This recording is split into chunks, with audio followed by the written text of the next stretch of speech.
Je vous regarde droit dans les yeux et je vous dis que l'heure est grave, parce qu'il y a un véritable problème.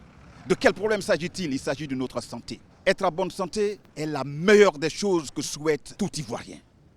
Malheureusement, ce que j'attends ici et là ne me rassure pas. L'équipe de production et moi avons donc décidé de crever l'abcès et de faire le tour de la question. Car il ne se passe un jour sans que l'Ivoirien, que ce soit sur la toile, que ce soit dans les médias, ne parle de problèmes de santé en Côte d'Ivoire. Faisons donc le tour de la question et disons-nous, sans filtre, de quoi retourne cette question de santé en Côte d'Ivoire. Mesdames et messieurs, je vous prie de suivre cet élément qui illustre parfaitement ce dont j'ai parlé. Bienvenue à toutes et à tous. Veuillez vous asseoir et suivez attentivement ce nouvel épisode de Y'a problème.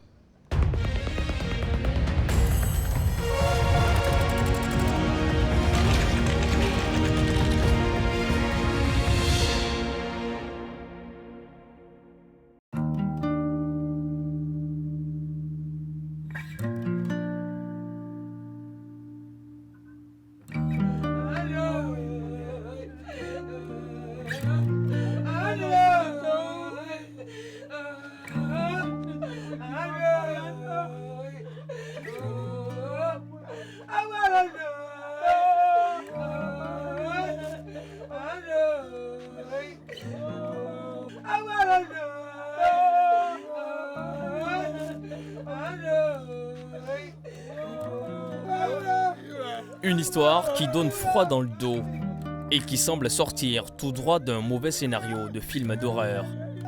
Plusieurs jours après le drame, la famille Botti est toujours inconsolable. Pourquoi eux?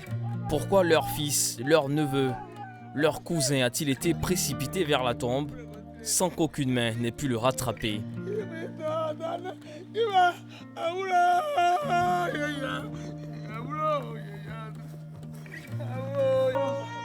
Le corps sans vie de Yann, enveloppé dans cette natte, sera bientôt mis sous terre. La famille, bouleversée, a du mal à concevoir qu'elle est en train de procéder à son enterrement. Bien trop tôt.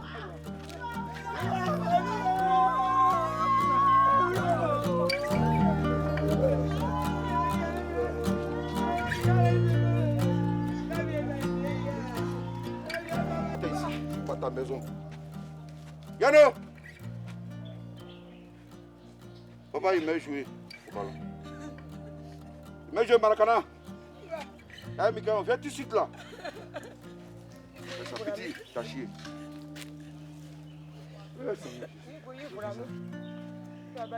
Il n'avait que 9 ans et était en classe de CM2. On l'appelait affectueusement Yano et était plein de vie, lancé vers un sublime avenir. Quand il a été stoppé net par cette grande faucheuse, qui parfois se fait aider, même très bien aidée. Incompréhensible pour son grand-père, qui s'est enfermé dans le déni. Je dois m'accompagner à la banque pour signer mes chèques. Yano, on s'est convenu, j'étais même petit. Il faut apprendre à me coiffer avec l'âme. Je vais faire ça désormais. C'est-à-dire, quand on va à la banque de retraite, je vois les gens sont accompagnés par leurs petits-fils. Que bien, tu vas faire tout ça. Il m'a dit, Pépé, il n'y a pas de problème. Je suis prêt pour ça. Je lui ai dit, va à l'école. Faut faire école. Il m'a dit, oui, tu t'en fais école, tu t'en fréquenter. Aujourd'hui, tu fais que je me retrouve ici. Je ne te dis rien. Si c'est moi, tu sais ce que tu vas faire. Si c'est moi qui n'ai pas voulu que tu regardes dans ma tombe, tu sais ce que tu vas faire. Si ce n'est pas moi, c'est quelqu'un qui t'a fait ça là, tu sais ce que tu vas faire. C'est ce que j'avais à te dire. Mais comment en est-on arrivé là? Yann est décédé il y a une semaine. Il avait été transporté en urgence dans un état critique dans une clinique privée à Yopougon, tout raide et ne bougeant plus. Pour ses parents, rien n'a été fait pour juguler l'hémorragie interne à laquelle il a succombé. Facteur accélérant, une histoire d'argent qui a fait le lit à la non-assistance au petit garçon en détresse, la tragédie de trop.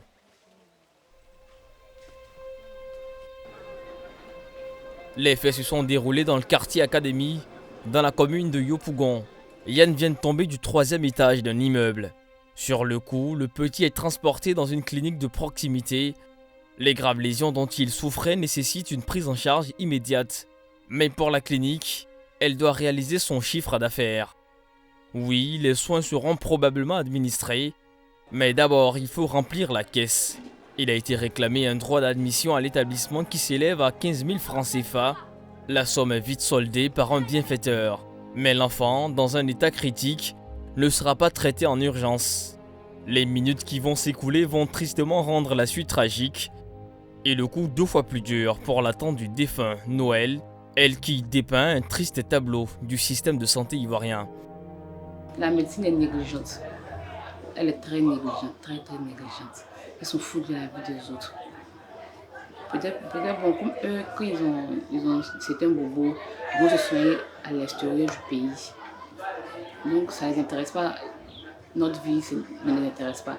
Et puis en Côte d'Ivoire, quand tu as un souci de santé, il faut avoir les moyens. Il faut avoir beaucoup de moyens. Si tu n'as pas les moyens, on ne trouve pas les solutions pour ta santé. Il faut avoir les moyens pour aller dans les grandes cliniques, pour aller dans les coins. Et puis maintenant, il y a un souci en Côte d'Ivoire qui se passe.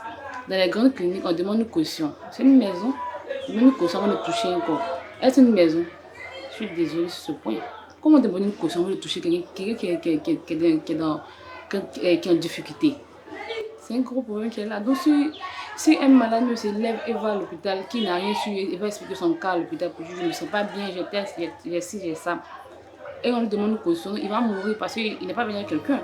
Dans l'affaire, tous incriminent la clinique, dont les agissements auraient été pour le moins orthodoxes. Le récit des témoins est tellement d'invraisemblance que nous préférons ne pas citer la clinique. Constatant l'enfant très mal en point et après plusieurs minutes sans assistance, sans soins, la famille décide de l'évacuer. Et là, les agents de santé s'interposent. Ils réclament à nouveau la somme de 15 000 francs CFA avant de laisser évacuer l'enfant. Une situation qui laisse sans voix. Demain, c'est qu'on paye une somme, un bon de sortie. Un bon de sortie. Vous n'avez rien fait, juste fait une injection pour calmer la douleur. Au bout des négociations qui ont fait perdre des minutes précieuses, Yann est relâché par la clinique. Le cap est mis sur le CHU de Cocody. Là-bas aussi en témoigne la famille. Le cocktail, négligence, laxisme et manque d'empathie ne pouvaient qu'accompagner Yann Bouti à rendre à son âme. Nous sommes très déçus, mais très déçus de la médecine. Les autorités ivoiriennes qui revoient ce problème-là, c'est un grave problème. Et puis le problème de fermer un CHU, c'est désolant, hein, fermer un CHU d'une grande commune qui est aussi peuplée. Qui ne fasse pas ça. Non, on ne ferme pas un CHU. S'il y a des travaux à faire dans le CHU, qu'on fasse des travaux et qu'on laisse le côté de la médecine travailler. Ça peut aider des vies. Cette nouvelle affaire, non seulement remet sur la table, avec une terrible acuité, la question des inégalités d'accès aux soins, mais rappelle surtout que la négligence par les agents de santé de certains patients est surtout un des abus envers les malades, qui est bien enraciné dans le système de santé ivoirien. De façon plus structurelle, cette situation relance aussi le débat autour des prestations des hôpitaux privés et publics et leur encadrement. En Côte d'Ivoire, quel que soit le type d'établissement sanitaire, les usagers clament que mourir dans l'indifférence est une vraie banalité. Ce énième décès qui, pour la famille de Yann, aurait pu être évité à la suite d'une longue série macabre qui érige le problème de l'accès aux soins et de la prise en charge des patients dans les hôpitaux du pays en priorité nationale. Aujourd'hui, beaucoup ouvertement dénoncent depuis un moment ce qui se passerait dans les structures hospitalières ivoiriennes. Affairisme, vol et revente de médicaments, laxisme, corruption et surtout volonté manifeste de certains personnels de santé de déroger aux règles alimentaires afférents au respect et à la protection de la dignité de la personne humaine.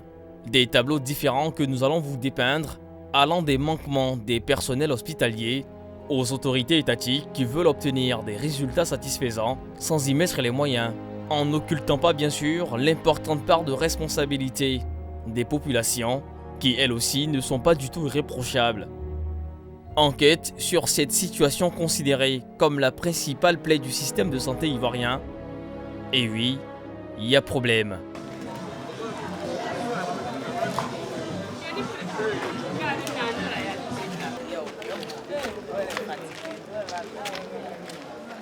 Nous tournons toujours dans le quartier Académie à Yopougon. L'affaire du petit Yann a consterné tous les habitants du quartier. L'émotion y est toujours forte. Mais les témoignages sont-ils conformes à ce qui s'est passé ce jour du 16 février 2022 nous décidons de faire un tour à la clinique incriminée par la famille.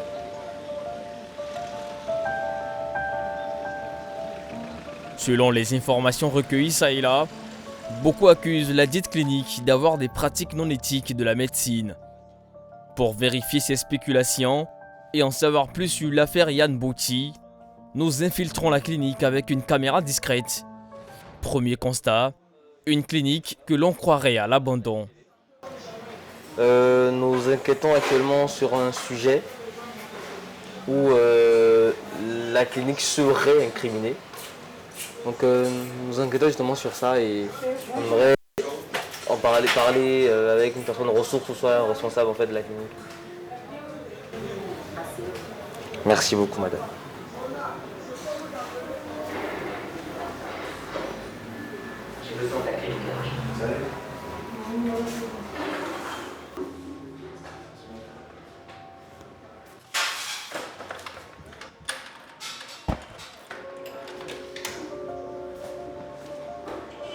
La clinique semble vide. Pas de patients, encore moins d'agents de santé. Après des minutes d'attente, le gestionnaire adjoint nous reçoit et tente de répondre à nos questions. On ne refuse pas de répondre. Voilà. Nous-mêmes, on aurait souhaité même que ça se passe même avant la publication de votre poste. Mais puisque les choses ont commencé ici, voilà, si on doit parler, c'est forcément en présence de notre avocat. Notre poste, Oui. on n'a pas fait de poste. La diffusion, voilà. Donc, si on doit parler, c'est en présence de notre avocat. Donc, si vous voulez bien, comme actuellement il n'est pas là, vous allez laisser vos contacts en fonction de sa disponibilité. Mais je ne pense pas que ça serait tardé. Voilà.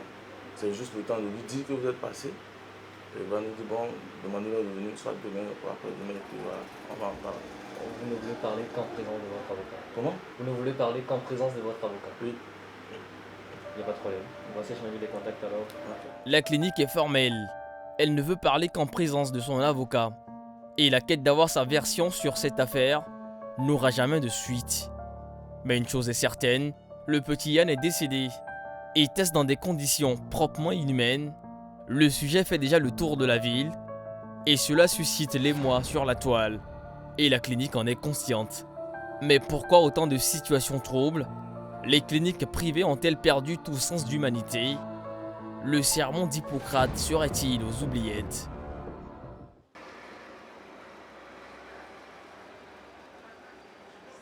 Lorraine, 34 ans, épouse modèle et mère de 3 enfants.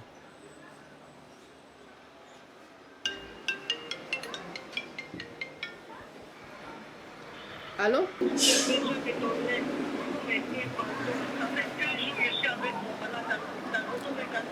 Non, calme-toi, madame, il y a quel problème?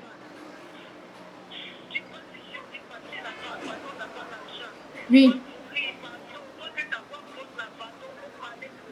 Mais madame, c'est dans quel hôpital? C'est dans quel hôpital? D'accord, madame. Calmez-vous, je vais vous rappeler pour venir vers vous. Tout de suite même, on va venir vers vous. Vraiment, Yako. Yako, madame. Ok. Ok, madame. Yako. Hey. Vraiment, merci, Yako. À tout à l'heure, madame. Lorraine est une activiste. La jeune femme traque les abus et toute forme de fraude dans les établissements sanitaires pour les dénoncer sur la place publique. Parce que c'est un autre cas qui est là. Et c'est comme ça chaque jour. Les gens vont à l'hôpital. Au lieu que le corps médical va prendre soin d'eux, il va s'occuper d'eux là. Si tu n'as pas l'argent, on ne s'occupe pas de toi. Si tes parents n'ont pas de moyens, ou bien si toi-même tu n'as pas de moyens que tu vas à l'hôpital, mais ce n'est pas possible, ils vont te laisser mourir. Pourquoi? Parce qu'on ne sait pas on est dans quel pays. Le corps médical est là pour servir la population, pour que la population puisse au moins avoir un soin de qualité. Mais comment des personnes vont aller pour des cas urgents, pour les cas graves qu'ils ont besoin d'assistance, parce que tu n'as pas d'argent, ils vont te laisser mourir. Moi, tout ça injuste. Franchement, tout ça injuste. Un combat noble pour que les hôpitaux ne soient plus des mouroirs. Son arme de lutte, c'est le digital. Qu'est-ce que vous apprêtez à faire? Je m'apprête à lancer un direct pour le cas de cette femme faudrait que je lance SOS pour que je puisse avoir un peu de fonds d'avance, pour que je puisse me rendre à l'hôpital vers elle là-bas. Partagez la vidéo, abonnez-vous et puis aussi aidez cette femme. Voilà, que ce message à vous touche réellement. Les agents de santé qui sera en faute, voilà les cibles de l'activiste. Elle ne se donne pas de répit. Chaque jour, elle est informée de dizaines d'abus, souvent complexes et parfois grossières. Lorraine a su se former sa petite communauté. Sur Facebook, elle est suivie par plus de 43 000 internautes. Ses vidéos se chiffrent à plus de 2 millions de vues, des milliers de commentaires et de nombreux partages. Et les soutiens à son égard ne se comptent plus. Lorraine est le porte-étendard de ceux qui paient le lourd tribut de la face cachée du système de santé ivoirien. Oui, beaucoup. Beaucoup. Parce qu'il a été plusieurs fois insulté par le corps médical, les sages-femmes, les docteurs, les infirmiers. Ils m'insultent. Au départ, c'était à travers ma page. Ils vont en bas, ils mettent les mauvais commentaires pour m'insulter, pour me décourager, pour ne pas que je continue. Mais après, plus ils insistaient, plus maintenant ils changeaient de tactique. Ils changeaient de tactique, je ne sais pas s'ils prononcent bien. Et ils procédaient comment? Maintenant, ils m'appelaient pour me menacer de mort. Si jamais on te croise dans la rue, ce que tu n'as jamais vu, on va te faire. Si jamais on te croise au marché, ce que tu n'as jamais vu, tu vas le faire. Ne mets pas ça dans notre ticket. Oui, je ne mets pas ça dans les tickets, mais je veux que ça s'arrête. Voilà.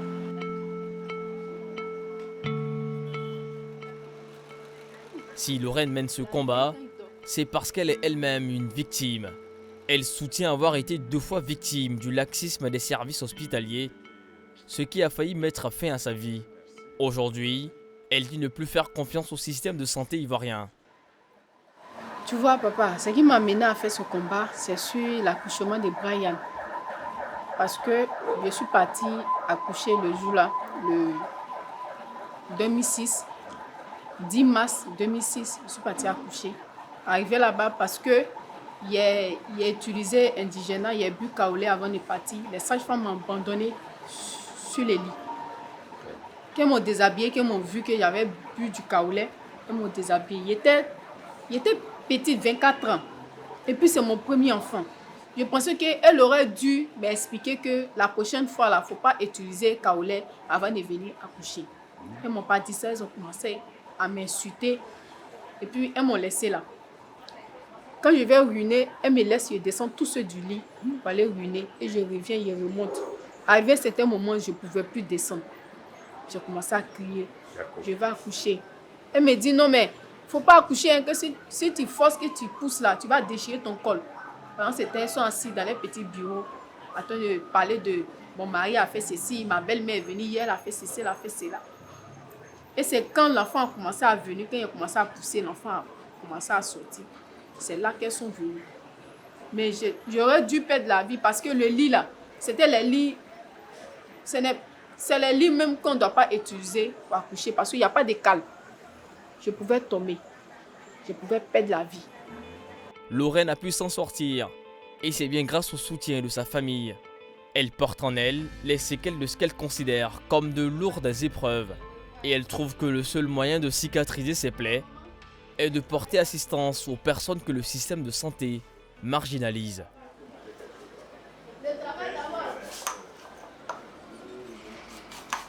Allez là, manger, papa, allez là, on ne peut pas manger. Lorraine a en tête les histoires de chaque famille, de chaque personne, de chaque Ivoirien qui ont fait crépiter un jour son téléphone. Et quand c'est le cas, elle vole toujours à leur rescousse. À mon retour, il y a manger. Maman, il y a travail, ok? Il y a travail là. Oui, maman, c'est le travail. On n'y peut rien. Et c'est bien de dépérir pour tout le monde. Mais maman, il ne tombe pas là-bas. Au revoir, maman. Au revoir. Merci beaucoup.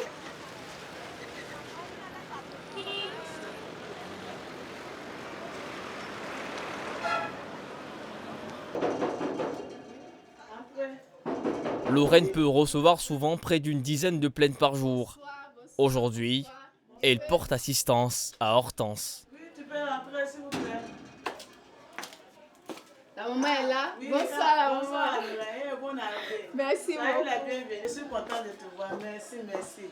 Je pleure pour te chercher nuit et jour pour venir à nos secours. Vraiment, le reine. Je suis contente de te recevoir aujourd'hui. Bonne Merci. arrivée. Merci beaucoup. Et merci, oh, merci. Vraiment, je ne savais pas comment il allait passer pour te voir. Dieu merci. Je t'ai vu aujourd'hui. Vraiment, viens. Hortense, une sexagénaire qui a perdu son unique fille il y a quelques semaines. Cette dernière a laissé derrière elle 2 enfants dont la femme a toute la charge. Mais on a peur des chutes. Quand on te dit chute, tu as peur. Ils vont aller mettre ton malade là-bas, tu ne vas pas voir ton malade. Tu ne sais pas comment on est traité, tu perds les médicaments. Oh, mais après, on vient te dire que ton malade est mort. Donc, quand on attend le nom de chute, nous, on a peur. Donc, quand on m'a dit d'envoyer ma fille au chute, j'étais déjà paniquée. Le docteur l'a regardé. Il a envoyé une roulette, on l'a fait rentrer. Quand on l'a fait rentrer, il dit vraiment, votre fille, elle a problème de sang. En tout cas, elle avait dépayé, elle a problème de sang.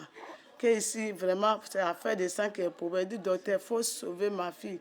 Ils sont partis, on l'a demandé, t'es à quel groupe? Elle dit, je suis au positif. Il dit, ah, c'est la même chose que moi-même, sa maman.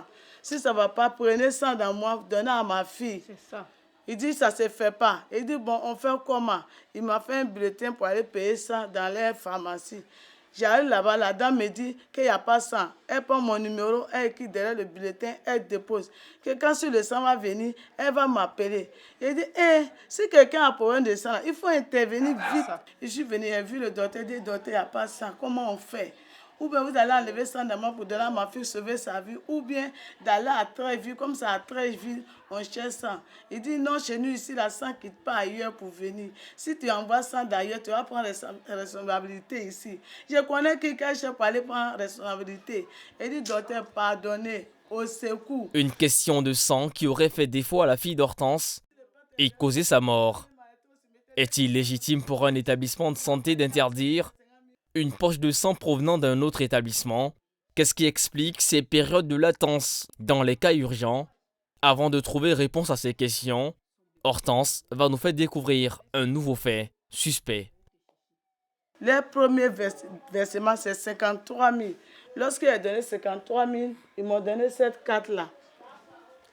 Quand tu as versé Les 53 000 au CHU là-bas, au CHU d'Angré, c'est là qu'ils t'ont donné cette carte. cette carte-là. Donc j'avais la carte, partout où je vais, je prends la carte. Même si c'est pour aller payer les médicaments, la carte avec moi. Donc quand je suis partie, j'ai payé les premiers médicaments. 53 000, ça n'a rien à voir avec les médicaments. Hein. Donc, j'ai pris les médicaments. Il est venu placer les stéroïdes. En tout cas, c'est problème de sang. À première vue, c'est une carte patient délivrée avant d'être hospitalisé. 53 000 francs CFA à la carte. Et pourtant, elle ne permet aucune couverture d'assurance, aucun médicament, aucun soin. Mais qu'est-ce que c'est en réalité? Selon nos investigations, nous en apprenons plus sur la fameuse carte patient. Il s'agirait en réalité d'une carte à délivrer à l'ouverture du dossier médical. Elle est donc pas payante. La question aujourd'hui est de savoir, est-ce qu'Hortense ne se serait pas fait gruger ou est-ce qu'il y a eu une confusion liée au paiement des prestations de soins? 2 jours après, direction le CHU d'Angré, l'un des importants centres hospitaliers d'Abidjan. Le temps pour Lorraine, l'activiste, de décrocher un rendez-vous avec une personne ressource du CHU. Nous l'accompagnons avec une caméra discrète.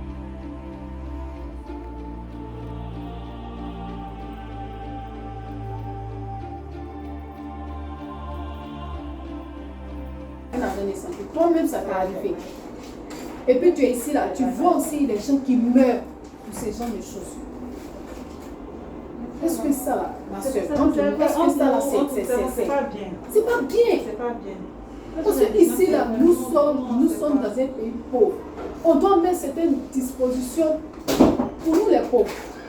C'est pas parce que les pauvres, et puis même sa maman disait qu'on ne s'occupait pas d'elle en tant que telle. Parce que moi, comme nous ne sommes pas là-bas, en fait, ici, c'est le service après. Vous venez, quand vous montez l'information, on va tout. C'est le problème pour l'acquisition du sang qui pose un problème. Moi, je veux savoir combien de temps vous mettez pour acquérir du sang. Le sang, là, c'est pas nous, c'est pas mon domaine. Je ne peux pas vous répondre. Si vous voulez plus d'informations pour votre sang, vous partez là-bas, c'est à la pharmacie, à la défense de l'hôpital, c'est là-bas. Le plus souvent, les établissements de santé plaident la bonne foi, l'erreur de gestion Et les fautes intentionnelles sont difficiles à démontrer. Mais Lorraine ne décolère pas. Les autres, ceux qui sensibilisent, qui parlent, pour que ce genre de choses-là, ça change. Mais chaque jour, c'est pire, ça va de pire en pire. Quand même, ça va de pire en pire. Ça ne peut pas être possible, ce genre de situation. Seulement qu'il y a la bombe de sang, mais il n'y avait pas son groupe sanguin, il n'y avait pas son groupe là. Mais quand c'est comme ça, là, ils n'ont pas dit la vérité. C'est parce qu'on n'a pas croisé un docteur. Sinon, moi, j'allais lui poser des questions même. C'est pas possible. C'est pas la seule qui décède. L'affaire de Mélissa, la fille d'Hortense, une affaire qui relève une nouvelle facette de la fraude médicale. Les accusations sont-elles fondées? Des accusations graves qui pourraient valoir des poursuites judiciaires. La question en attente de réponse: les poches de sang peuvent-elles être transférées d'un établissement à un autre? En Côte d'Ivoire, un seul opérateur peut répondre à cette question. C'est le CNTS, le Centre National de Transfusion Sanguine. Entre leurs murs, nous rencontrons Dr Chimou, responsable de la collecte de sang. Les gens ne jouent pas pleinement leur rôle. Sinon, un responsable du dépôt ou bien un gestionnaire du dépôt, lorsque un malade est admis dans la structure et qu'il a un besoin en produits sanguins et que le besoin est signifié au dépôt, mais si le dépôt n'a pas le groupe disponible, c'est le dépôt qui rentre, le responsable ou bien le gestionnaire rentre en contact avec le service de distribution du CNTS. Si le groupe est disponible, on va leur dire c'est disponible, venez chercher ce groupe pour ce besoin urgent. Si ce n'est pas disponible, on va dire bon, pour le moment ce n'est pas disponible, mais peut-être dans 1 heure, on espère avoir la livraison journalière et on pourra vous satisfaire. Mais se débarrasser des malades pour dire on n'a pas de sang et puis on ne fait aucun effort pour rentrer en contact avec la structure, mais ça je pense que les gens ne font pas pleinement leur boulot. Il faut toujours privilégier la communication. Parce que souvent on n'a même pas l'information qu'il y a une urgence là-bas et que le groupe n'est pas disponible au sein du dépôt. Donc il faut que chacun joue sa partition. L'information doit être donnée, de telle sorte que si le produit est disponible à notre niveau, on puisse leur dire venez le chercher. On peut dès alors tirer la conclusion que le CHU a bien voulu tirer profit de cette opportunité, au détriment de la santé de Mélissa, la fille d'Hortense. La forte envie d'obtenir une marge de revente conséquente sur la cession de chaque poche peut souvent mener à agir contre l'éthique. Pourtant, l'article 34 du Code de déontologie ordonne au médecin de se rendre au chevet du patient en cas de danger. S'il ne le fait pas, il sera poursuivi pour non-assistance à personne en danger et pour omission de porter secours à une personne en détresse. Infractions respectivement punies par les articles 278 et 352 du Code pénal ivoirien.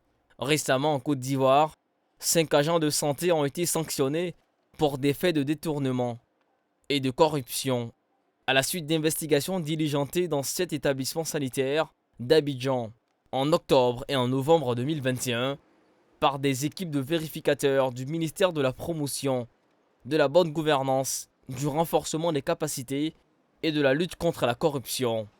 Cependant, dans les hôpitaux publics et privés de Côte d'Ivoire, les Ivoiriens crient toujours « il y a problème ».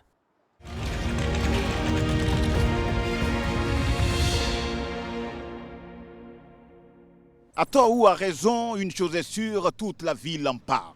Pourquoi? Oui, parce qu'il s'agit de notre santé. Les faits et gestes des agents de la santé sont scrutés dans tous les sens. Quand vous venez sur les réseaux sociaux, la plateforme par excellence, eh bien les populations profitent pour donner leur ressenti. Ayons donc le courage pour crever l'abcès et faisons le tour de la question. Qu'est-ce qui ne va pas?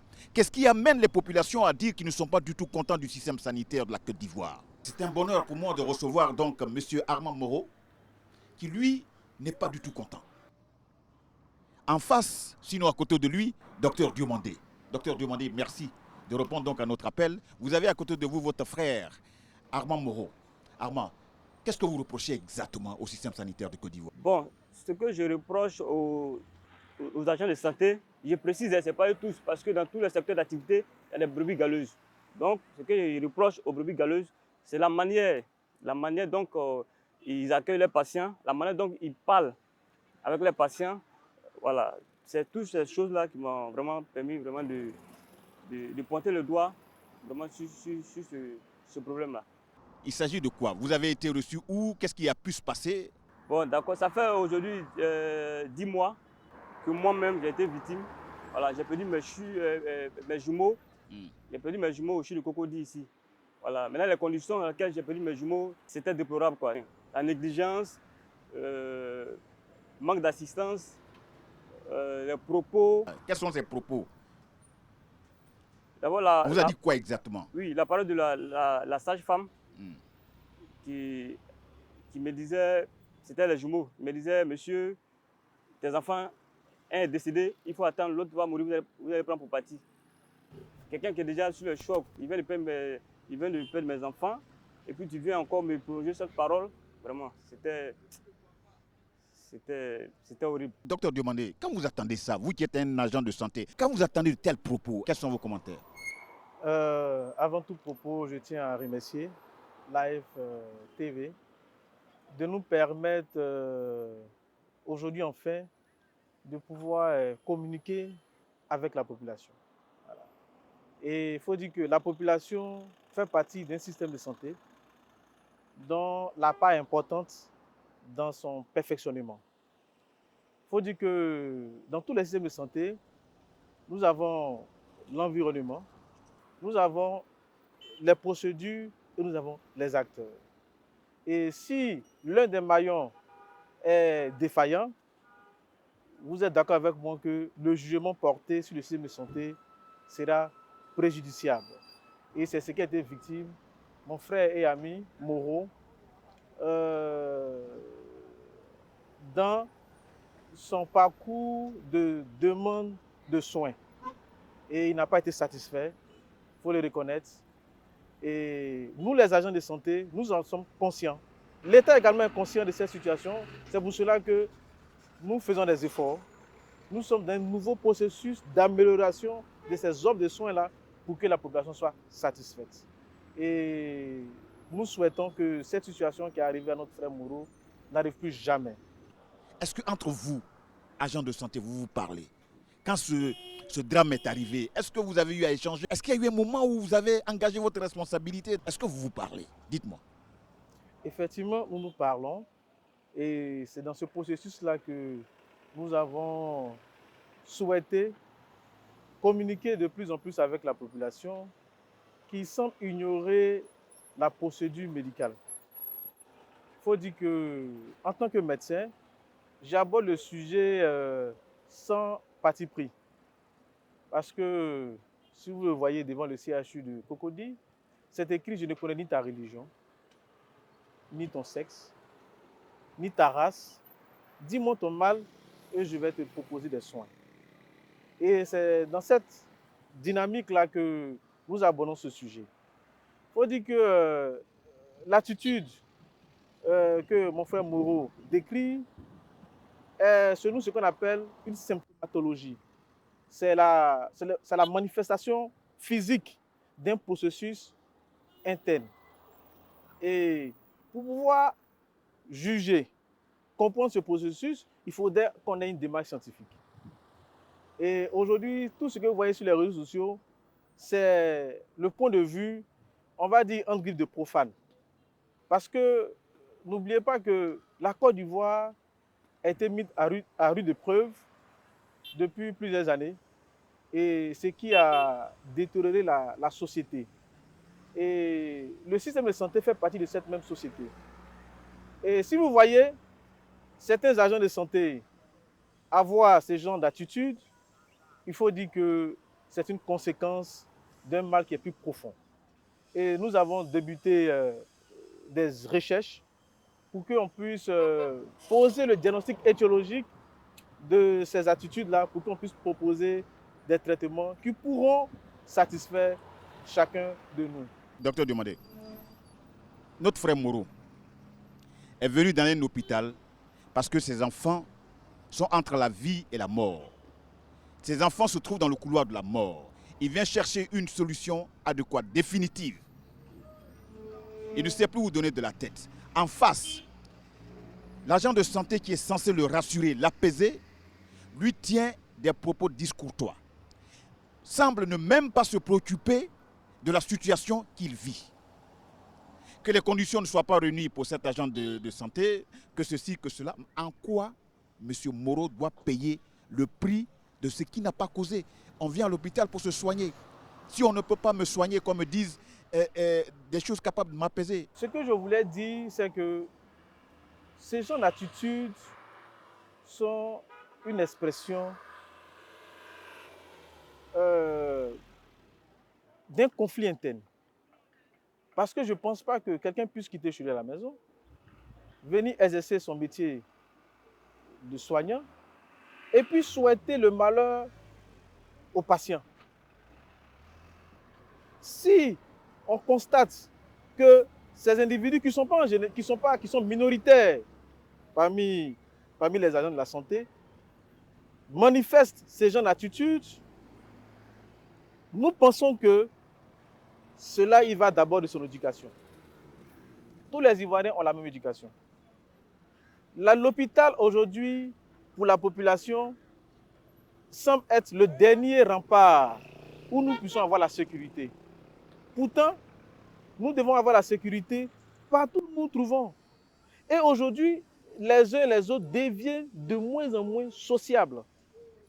Et parmi ces personnes qui font partie de ceux qui deviennent de moins en moins sociables, s'ils se retrouvent dans le système de santé, vous allez trouver que vous serez d'accord avec moi que leurs attitudes ne seront pas pour toi. Monsieur Moreau, regardez-moi droit dans les yeux et dites-moi, est-ce que le docteur Demandé vous a convaincu? Je l'ai écouté avec beaucoup d'attention, mais... Cela te laisse perplexe? Non, c'est parce que moi, ce que je demande au docteur, nous, en tant que population, nous sommes malades, nous on va à l'hôpital, vous vous faites soigner. Voilà. Vous avez fait des formations pour voir comment accueillir les patients. Voilà. Moi, je suis malade, je vais à l'hôpital. Maintenant, le premier soin d'un patient, c'est quoi? C'est l'accueil. La manière dont le médecin ou bien la sage-femme va s'adresser au patient. C'est ça même qui peut, déjà, psychologiquement, ça apaise le patient. Vous comprenez? Maintenant, moi, je vais vers vous et vous dites, non, monsieur, asseyez-vous là-bas. C'est ce qui se passe, hein, généralement, c'est ce qui se passe. Asseyez-vous là-bas, toi, attends. Il y a une manière, la manière dont vous parlez à la population, là, c'est pas professionnel, quoi. Au risque de me répéter, docteur Demandé, quand on écoute M. Moreau, comment en est-on arrivé là? Comment aujourd'hui cette population ne vous fait plus confiance? La situation de Moreau, pour moi, est vraiment déplorable. Mais je ne force pas ma stratégie sur forcément ce qui s'est passé sur Moreau. Moi, je vais au-delà. Je dis d'abord, le premier problème, c'est un problème d'éducation. C'est un problème d'éducation. Vous voyez, il y a plusieurs explications.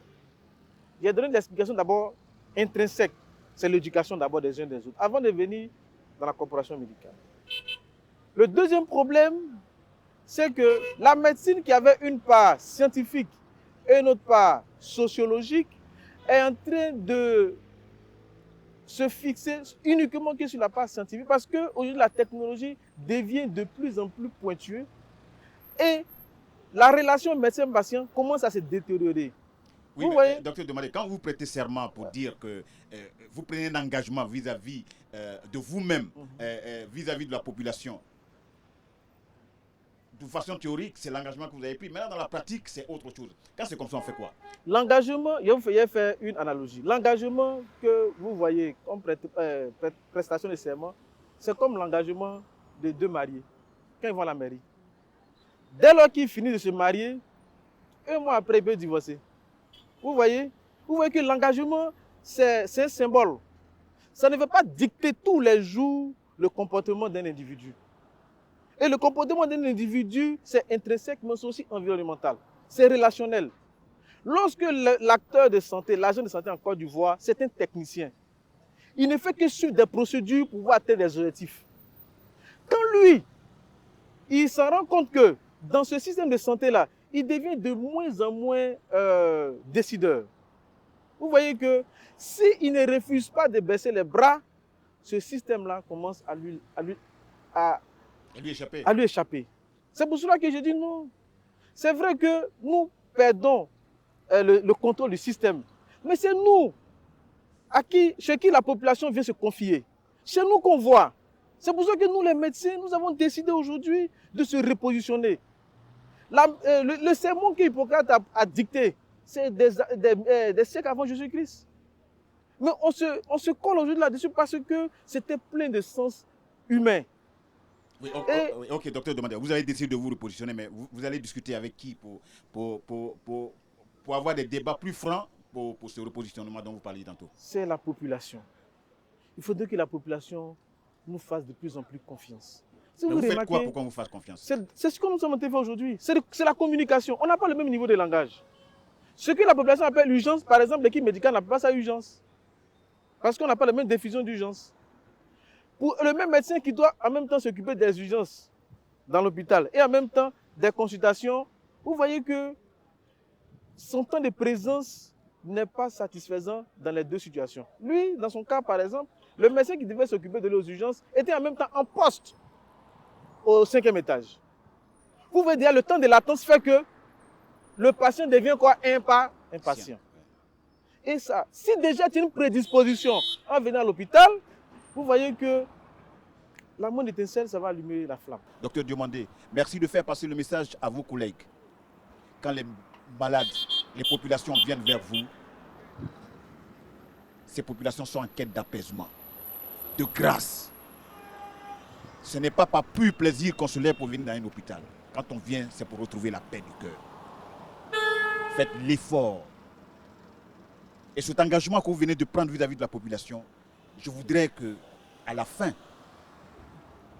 cela soit un mauvais souvenir. Et qu'il y ait des moments de complicité entre vous et la population. C'est un engagement que vous avez pris avec l'État de Côte d'Ivoire. Faites votre travail, pour lequel vous avez prêté serment. On ne vous demande rien d'autre. Faites votre travail. Et les populations viendront vous dire merci. C'est un petit mot, mais qui prend tout son sens quand vous prendrez la peine de respecter l'engagement que vous avez pris avec les populations. Je vous remercie d'être venu et à bientôt. Le débat continue, car tant que vous me verrez via Live TV chez vous, c'est qu'il y a problème.